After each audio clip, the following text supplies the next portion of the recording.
Hello, students. Myself, Dr. Chorishi from SIRT. I'm going to talk about um, human resource management, and our topic is recruitment. We are going to talk about recruiting.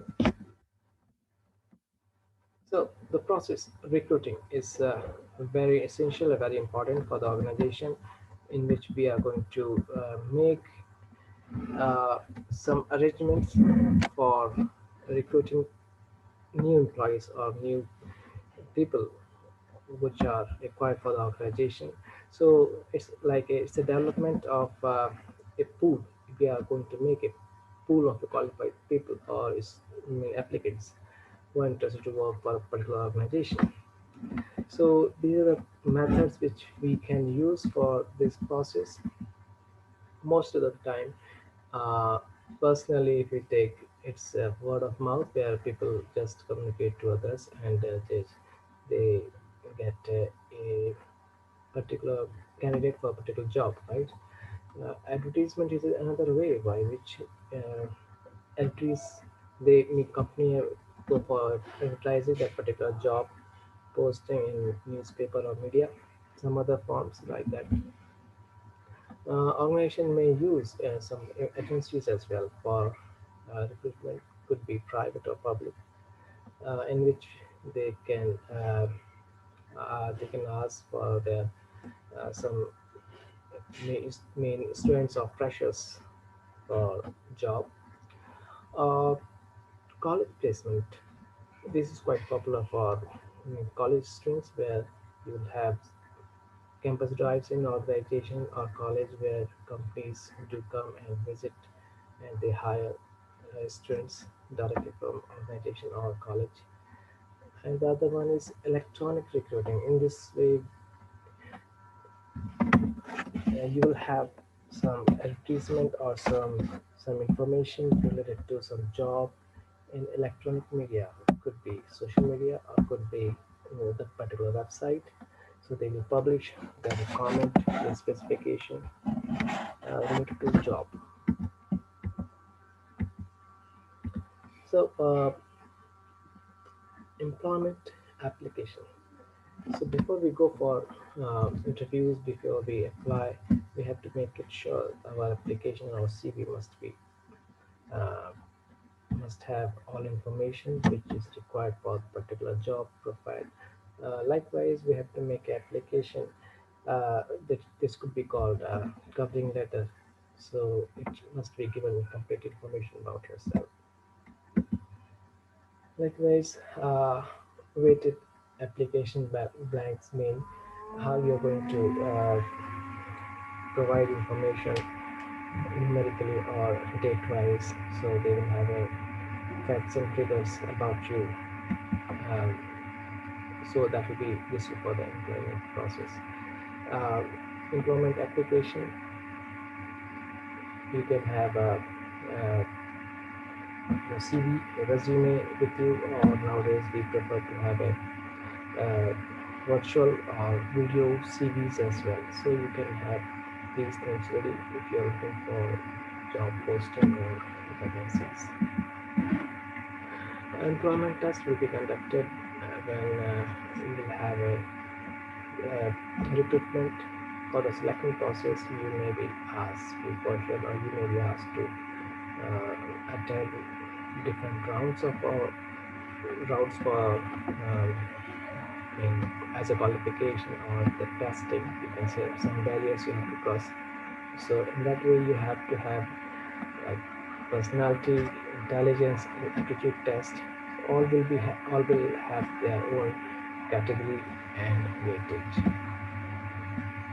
Like personality test, they will ask some questions related to your personality. They will check your, we always say personality development is essential. You have to have a good personality before you go for a presentation or interviews, right? So you have to have a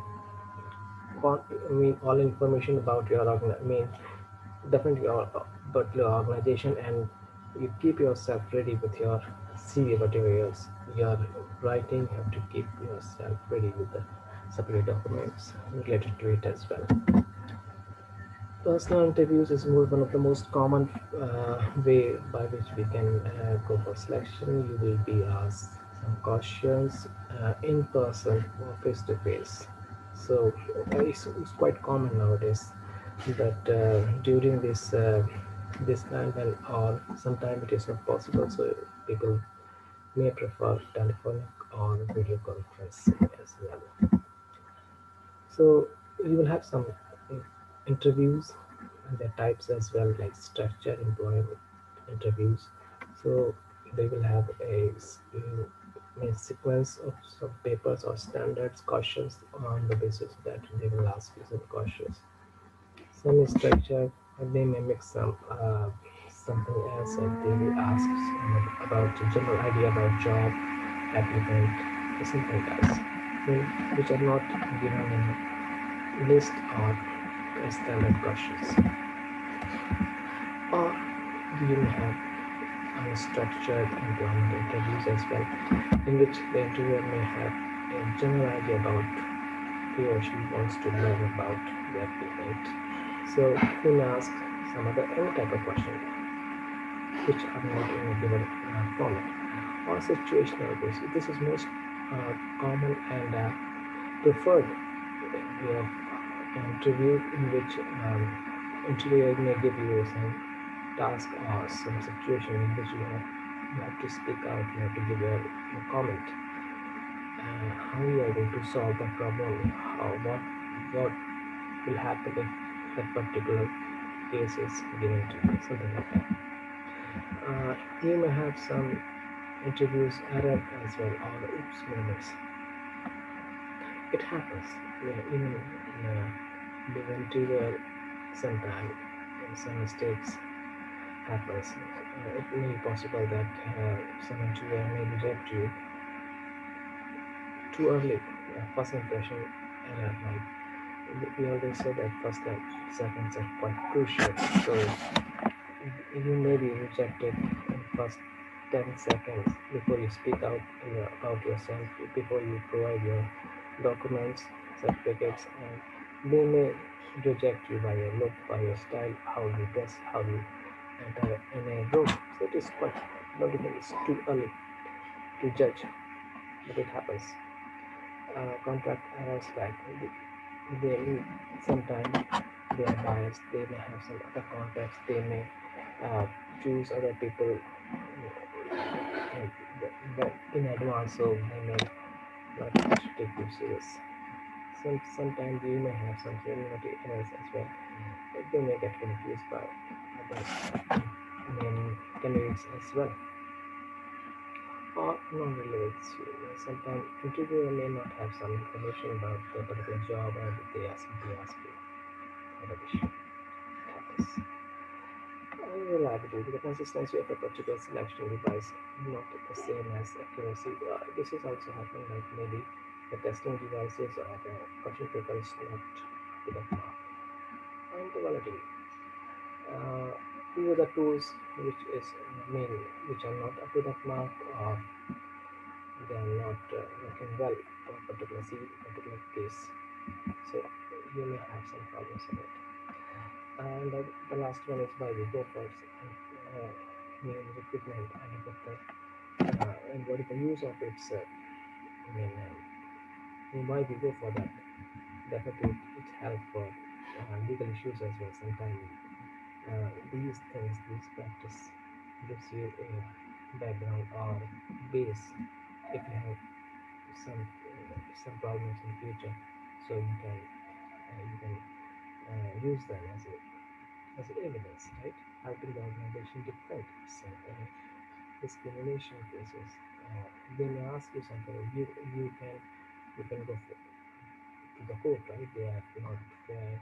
Likewise, interviewer may have some problems. They can record everything. So these are the things, or these are the cases which may happen as well. Legal and effectiveness issues in the recruiting and selection. So this this could be the reason why the recruitment policies must be fair and crystal and transparent. Well, this is all about me and about recruitment. In the next session we will talk more about that.